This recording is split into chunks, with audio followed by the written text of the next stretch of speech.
Octobre 1972. Une équipe de rugby uruguayenne s'envole direction le Chili pour disputer un match. Survolant la cordillère des Andes, l'avion connaît des turbulences. Mais malgré cela, les passagers gardent leur bonne humeur. Mais cette joie est de courte durée. L'avion vibre de plus en plus et se met à bouger violemment. Armé de courage, le pilote reste calme et fait de son mieux pour garder le contrôle de son appareil. Mais hélas, celui-ci perd vite de l'altitude et commence dangereusement à se rapprocher des montagnes. La panique commence à gagner les passagers. Le pilotage de l'avion devient extrêmement difficile. Un épais nuage de fumée empêche le pilote de pouvoir se guider. Son champ de vision commence à s'éclaircir et une montagne apparaît juste devant lui. In extremis, il évite la collision frontale, mais hélas l'une des ailes de l'appareil est arrachée pendant la manœuvre. Une explosion se fait entendre dans l'appareil, créant un énorme trou dans le fuselage. 5 passagers sont aspirés et expulsés dans le vide. Malgré les efforts du pilote, l'avion devient incontrôlable et perd sa deuxième aile, provoquant la mort de 2 autres passagers. L'avion s'écrase dans la neige et glisse le long d'une montagne et finit sa course dans un amas de neige. L'impact du crash a fait de nombreux blessés, mais d'autres s'en sont miraculeusement sortis sans une égratignure. Le pilote de l'avion a trouvé la mort durant le crash, quant à lui, le copilote est grièvement blessé. Il mourra le lendemain de l'accident des suites de ses blessures. Au total, 13 passagers sur les 45 ont trouvé la mort lors du crash, et 5 survivants succombèrent de leurs blessures les jours suivant l'accident. Pour les 27 survivants restants, une lutte pour la vie s'engage. Ils se trouvent à plus de 3600 mètres d'altitude, et les températures avoisinent certaines fois les moins 40 degrés. Pour survivre à ces conditions difficiles, les survivants s'abritent dans la carcasse de l'avion. Ils se confectionnent des couvertures à l'aide du tissu des sièges, et pour pouvoir se réchauffer, ils se collent les uns contre les autres. Ils arrivent à trouver une radio en état de marche dans les débris de l'avion, ce qui leur permet de pouvoir avoir des nouvelles concernant le crash de leur avion et l'avancement des secours. Mais quelle fut leur surprise quand ils apprennent que les recherches sont arrêtées après 11 jours.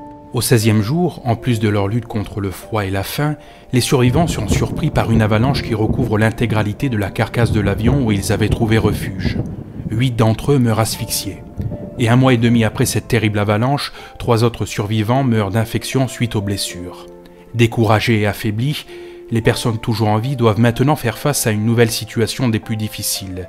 Les maigres réserves de nourriture qui leur permettaient de pouvoir survivre à cette situation extrême arrivent maintenant à leur fin. Pour survivre, ils avaient rationné leurs provisions, mais hélas les réserves se vident inexorablement. Un des passagers, se remémorant cette épreuve passée, raconte « En 10 jours, j'ai eu 10 petits morceaux de chocolat et des cacahuètes. Il n'y avait plus rien dans le garde-manger. Puis, l'un de mes amis m'a regardé et a dit « Je vais bouffer le pilote ». Ce qui devait arriver arriva. Malgré les rationnements, il ne reste plus rien à manger et le temps est tellement mauvais qu'ils ne peuvent même pas s'éloigner de la carcasse de l'avion pour trouver de quoi manger. Les survivants sont terrorisés à l'idée de mourir de faim et ils ne voient qu'une seule solution : manger le corps des défunts. Ils se réunissent pour discuter et après concertation, ils décident de ne pas manger le corps d'une femme ou d'un homme ayant des enfants. Après 72 jours passés à survivre dans un environnement des plus hostiles, en ayant fait l'inimaginable, les survivants se disent que s'ils veulent vivre, il leur faut agir maintenant. La plupart d'entre eux sont bien trop faibles pour tenter de descendre la montagne, mais certains de leurs camarades puisent dans leur dernière force et partent chercher de l'aide. Après un calvaire de 10 jours à braver le froid, la faim et la fatigue, ils parviennent à traverser la frontière chilienne. Quelle fut leur surprise de voir de l'autre côté d'une rivière une personne se tenant juste devant eux. Réunissant leurs dernières forces, les survivants crient. Mais hélas, la personne est bien trop loin pour pouvoir les entendre. Ils pensent traverser la rivière, mais ils se ravisent, celle-ci est bien trop large. La traversée serait pure folie. L'inconnu décide donc de leur envoyer un papier et un stylo accrochés à une pierre afin que les survivants puissent lui écrire un message. Il lance la pierre de toutes ses forces et les survivants arrivent à la rattraper. Ils se saisissent du stylo et de la feuille et commencent à écrire. « Je suis rescapé d'un avion qui s'est crashé dans les montagnes. Je suis uruguayen. Nous venons de marcher pendant 10 jours. J'ai un ami blessé là-haut et 10 autres blessés sont restés près de l'avion. Nous devons partir d'ici au plus vite, mais nous ne savons pas comment. Il n'y a plus de nourriture. Quand viendront-ils nous chercher? Nous sommes épuisés. Où sommes-nous » Ils relancent la pierre munie du précieux message à l'inconnu. Celui-ci, à son tour, leur jette un peu de pain et du fromage, et il part tout de suite prévenir la police chilienne. La police arrive sur place et vient immédiatement en aide aux 2 survivants sur l'autre rive de la rivière.